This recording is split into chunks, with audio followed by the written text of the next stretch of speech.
Hello people, today I have with us another spoon video. This is probably going to be the last one I do for a little while I catch up on reviews. But let me go ahead and mention this one is from my buddy Dan the Man. What I am going to do today is I'm going to paint two of these with a black background, the other two with the white. And what we will do is we will use a coat of red, this one in particular, over those. The reason we're going to do that is so that I can show the texture change between a glossy top coat and a matte top coat. I don't have a semi-matte or satin or anything like that. I don't have an ultra gloss, but I will use those two that I have and show the difference between the texture of the two. Hopefully it shows up pretty well on video, but let's go ahead and get started with the black.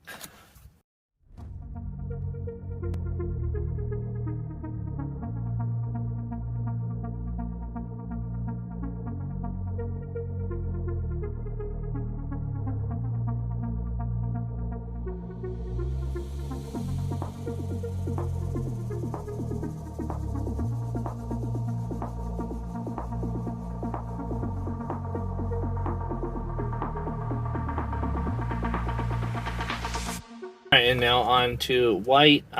This is already white, but I'm going to put a base coat of white below it so that you guys can see how that affects the red.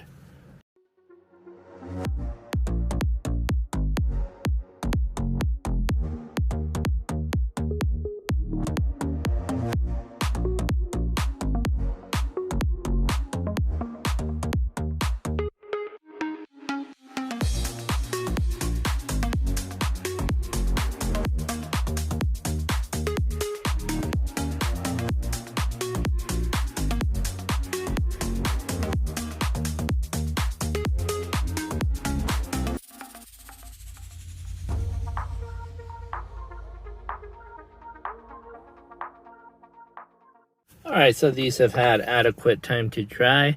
Let's coat them in the red and we'll see how that looks.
Alright, so here's my spoon so far.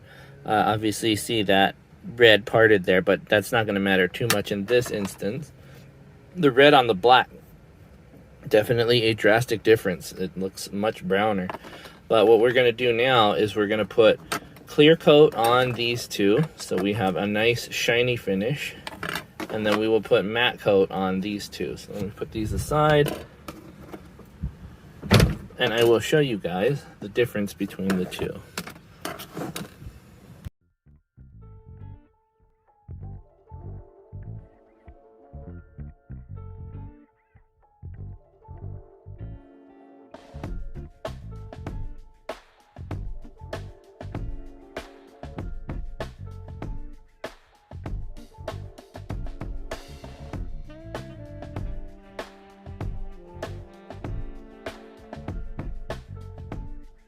That's those two, and now let's get these two.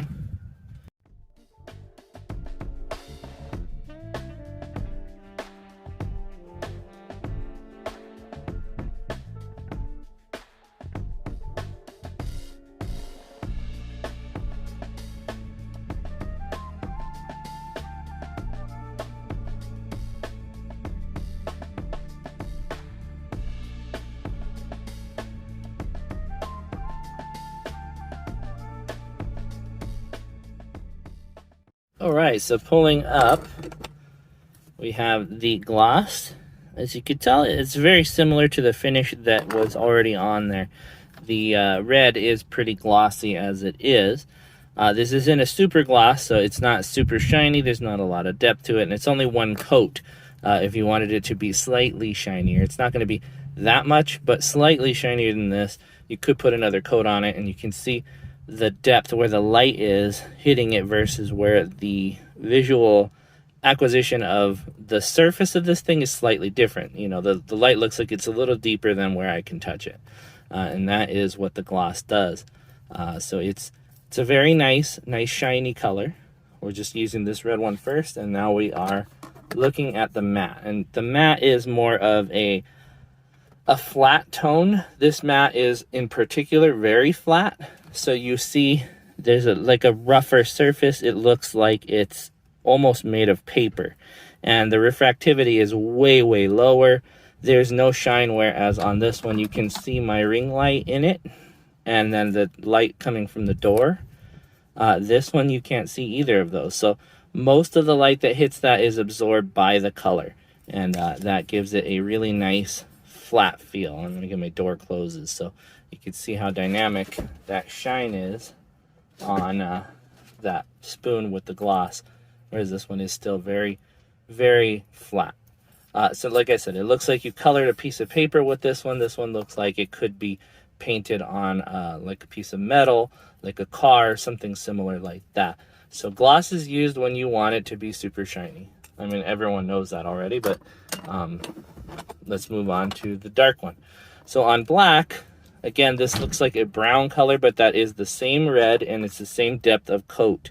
So if you wanted it to be more red, you would have to add more red to that to hide out the color, but it does look like chocolate now. So the chocolate spoon here with black underneath the red. Again, you have that nice shiny look. You see the light, the ring light in yellow, and the outside in blue through my door.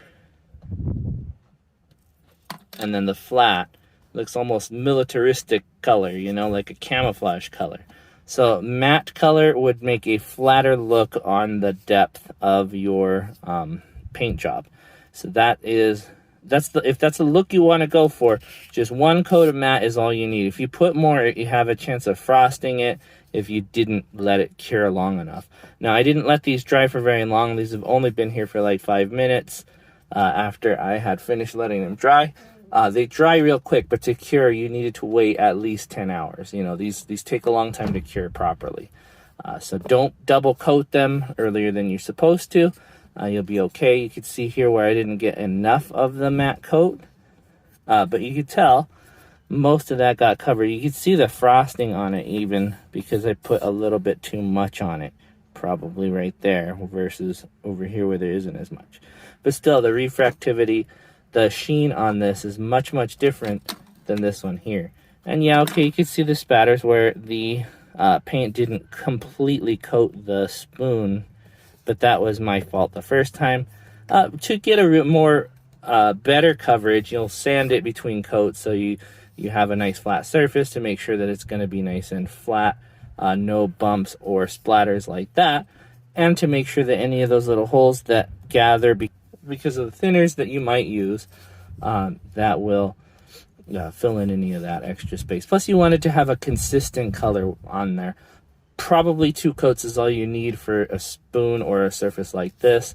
You can do more, but remember, the more coats you do, the less the bottom coat is going to show through. So if you have an undercoat of black and you wanted the red on top, 1 or 2 coats is probably the most you can do without losing that black. You will still have red, of course, but you're going to cover up more of the undertone. Same with this one. The more coats you have on here, the less of the undercoat you're going to see. White, obviously, it gives you a more true color because this is the red that I used. Very similar, but the black does affect how the color changes.